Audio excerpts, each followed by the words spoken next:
for staying on with us. This is Market Sense. As promised, let's keep it with the macros, discuss the rupee, the implications of the new government, as well as the bond yields with Kapil Gupta, economist at Edelweiss Financial Services. Kapil, great to have you with us on the show. Now, of course, that election outcome was a clear vote for change, but from the macroeconomic perspective, what are the kind of implications you think it'll have, particularly with picking up the overall investment cycle, which clearly corporate India is asking for as one of the major points on its wish list? Yeah, absolutely. It's a very decisive mandate to the new government, and expectations are very high. Now, I think what the new government can do, we can really split into two parts. One is the cyclical portion, and then the structural reforms, which are long pending. So, I think what we need to see here is that what are the areas where the government can act relatively more quickly without much consensus building, and the benefits can come in relatively quickly. So, I think I would say that food inflation is one big area which should be a priority of the new government, and second is the fiscal side. I think these are the two should be a priority of the new government over the next 6 months.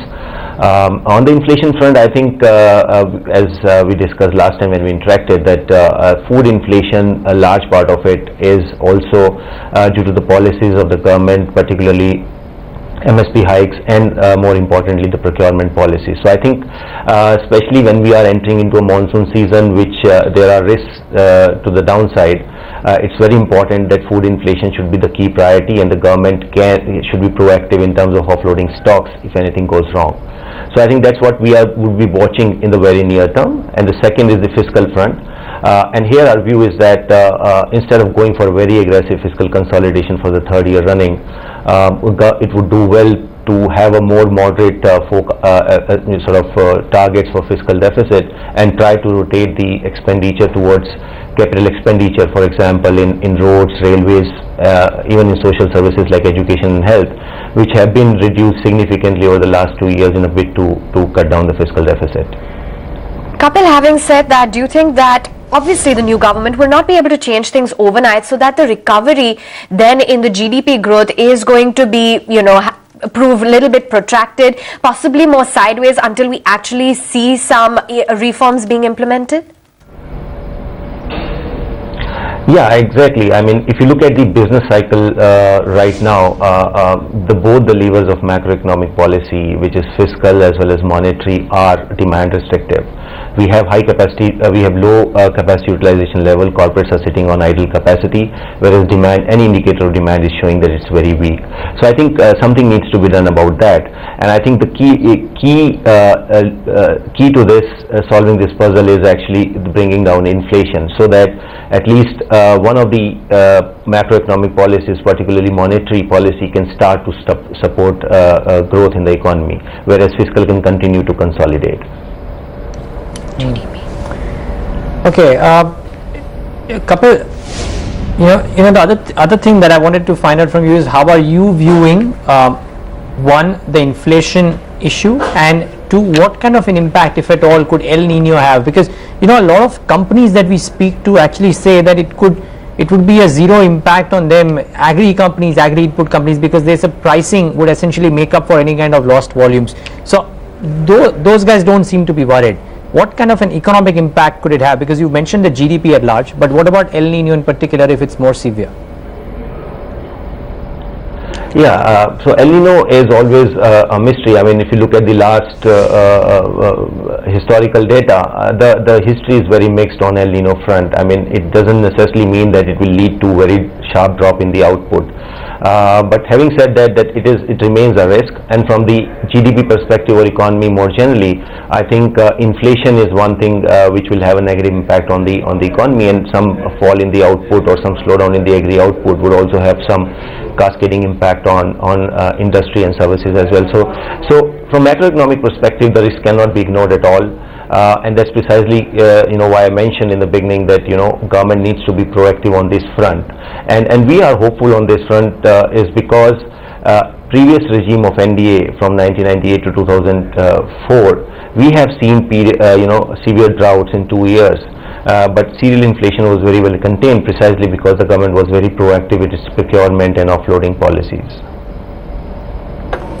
What would be your view, Kapil, with respect to, how you see the currency trending? Because there's so many mixed opinions as to, we're perhaps going to consolidate at these levels, that we've already seen the best of the appreciation, while as on the other hand, some people are talking about, further strength in the currency. I think currency, the situation is that obviously with the decisive mandate, the capital flows outlook has changed meaningfully. So that is precisely what is leading to upward pressure on currency. But then again, central bank at this stage it looks fairly clear that it doesn't want very strong appreciation in currency, and for two reasons. One is it obviously it wants to build reserves and improve the import cover, and the second reason is that if we look at the wider economy, then exports is one leg of demand in the economy right now. Domestic demand is very weak, so if currency appreciates too quickly, then the benefits on exports will fritter away. So I think that's where the things stand, and therefore we are not expecting a very sharp appreciation in INR. We are maintaining a 58 kind of an average for this fiscal year on USD INR. Kapil, before we let you go, and I know Avan probably touched upon the currency, I don't know how closely you look at the bond markets, so essentially the treasury markets, but what's your view there? Can the rupee meaningfully appreciate to 55.1? Is that the base case? And two, what about the bond markets, considering that most people believe that interest rates would stay at the current levels for the foreseeable future? Yeah, I think on the currency front, we are not anticipating it going towards 55. If at all, there could be appreciation towards 57, 57 and a half, but it may not stay there. Central bank is going to be very actively looking at that levels. On the bond yields front, I think the near-term trigger particularly is the budget. What kind of fiscal deficit target which the government is going to put out, how credible it's going to be, that is the near-term trigger. My own sense is that from the macroeconomic perspective, given the demand scenario I discussed earlier, it will be better if government does not go too aggressively to chase 4.1% fiscal deficit target which was put out by the last government. Slow fiscal consolidation is what is required at this stage. So to that extent, the supply in the bond market, if the target for this year is about 4.4% of GDP, then I think the supply issue would be there in the near term, and that may lead to some deterioration in the sentiments in the bond market. But I think from monetary policy and inflation perspective, we are anticipating inflation to decline starting June-July period in a meaningful way, barring the monsoon risks. And some expectations built in that government will also try to offload stocks if at all there is a crop failure there. So if inflation moves down significantly and towards the year end there is a hope for beginning of monetary easing, then I think bond markets will be well supported. But in the near term, I think the budget will be overhang.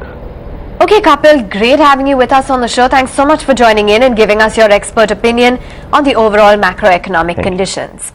And on that note, we'll take a quick break. Lots more lined up. We'll be touching base with management voices when we return.